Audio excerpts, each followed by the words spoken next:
Praise the Lord. இன்றைய தியானம் சங்கீதம் 3 1 முதல் 8 வரை. கர்த்தாவே, என் சத்துருக்கள் எவ்வளவாய் பெருகியிருக்கிறார்கள்! எனக்கு விரோதமாய் எழும்புகிறவர்கள் அநேகர். தேவனிடத்தில் அவனுக்கு இரட்சிப்பில்லை என்று என் ஆத்துமாவை குறித்து சொல்லுகிறவர்கள் அநேகராய் இருக்கிறார்கள். ஆனாலும் கர்த்தாவே, நீர் என் கேடகமும் என் மகிமையும் என் தலையை உயர்த்துகிறவருமாய் இருக்கிறீர். நான் கர்த்தரை நோக்கி சத்தமிட்டு கூப்பிட்டேன். அவர் தமது பரிசுத்த பர்வதத்திலிருந்து எனக்கு செவி கொடுத்தார். நான் படுத்து நித்திரை செய்தேன், விழித்து கொண்டேன். கர்த்தர் என்னை தாங்குகிறார்.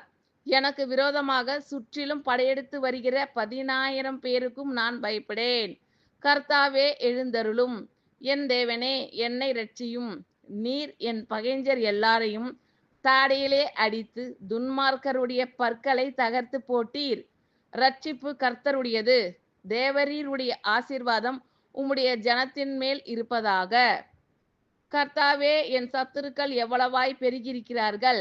எனக்கு விரோதமாய் எழும்புகிறவர்கள் அநேகர். தேவனிடத்தில் அவனுக்கு இரட்சிப்பில்லை என்று என் ஆத்துமாவை குறித்து சொல்லுகிறவர்கள் அநேகராய் இருக்கிறார்கள். ஆனாலும் கர்த்தாவே, நீர் என் கேடகமும் என் மகிமையும் என் தலையை உயர்த்துகிறவருமாய் இருக்கிறீர். நான் கர்த்தரை நோக்கி சத்தமிட்டு கூப்பிட்டேன். அவர் தமது பரிசுத்த பர்வதத்திலிருந்து எனக்கு செவி கொடுத்தார். நான் படுத்து நித்திரை செய்தேன், விழித்து கொண்டேன். கர்த்தர் என்னை தாங்குகிறார். எனக்கு விரோதமாக சுற்றிலும் படையெடுத்து வருகிற 10,000 பேருக்கும் நான் பயப்படேன். கர்த்தாவே, எழுந்தருளும். என் தேவனே, என்னை இரட்சியும். நீர் என் பகைஞர் எல்லாரையும் தாடியிலே அடித்து துன்மார்க்கருடைய பற்களை தகர்த்து போட்டீர். இரட்சிப்பு கர்த்தருடையது. தேவரீருடைய ஆசீர்வாதம் உம்முடைய ஜனத்தின் மேல் இருப்பதாக. ஆமென். Thank you Lord. கர்த்தர் உங்கள் அனைவரையும் ஆசீர்வதிப்பாராக. God bless you all.